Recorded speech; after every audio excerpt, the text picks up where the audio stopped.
Hey everyone, welcome back to Tax Tip Tuesday. Today we're going to be diving into when you want your sole proprietorship to actually get an LLC. First reason why you should get your LLC is for business risk. If your business is becoming more than just a side gig or a hobby, getting an LLC offers you protection. Now legally I can't get into legal advice, but you should talk to a lawyer about when that makes most sense for you in your situation. The second point is when your profits are becoming more and more consistent. Again, when you are moving from being just a simple hobby or a side gig and you're actually making real income consistently, getting your LLC will give you the ability to make the S Corp election. Without an LLC, you can't make the S Corp election.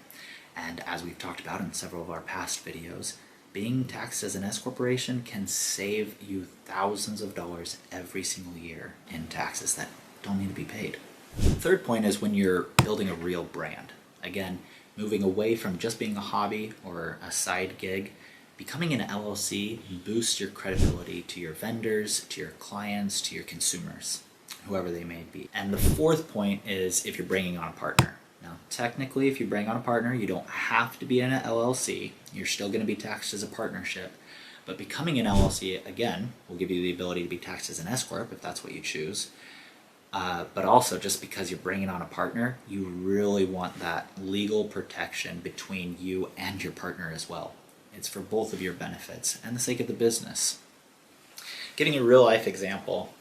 So, back in 2021, I had a client who's in the construction business, roofing specifically, and he started just as a side gig. He had good relationships with real estate agents, and whenever a real estate agent needed some roof repairs for one of their clients, they could call him up and he could run over there real quick and knock it out. Well, once it started moving from just a few $1,000s a year to tens of thousands of dollars, becoming an LLC made the most sense for him so that he could make the S Corp election.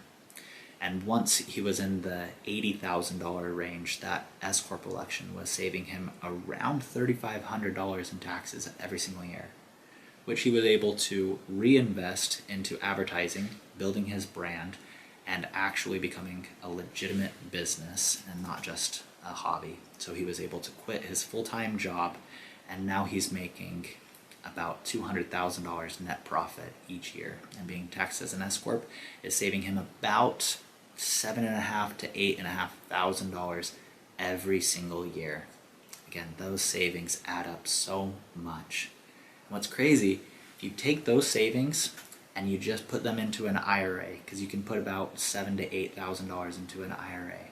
And once you start doing that, the compounding effect grows astronomically. So whether you're putting it into an IRA or reinvesting it back in your business, those savings, it's what you do with the savings that matters the most.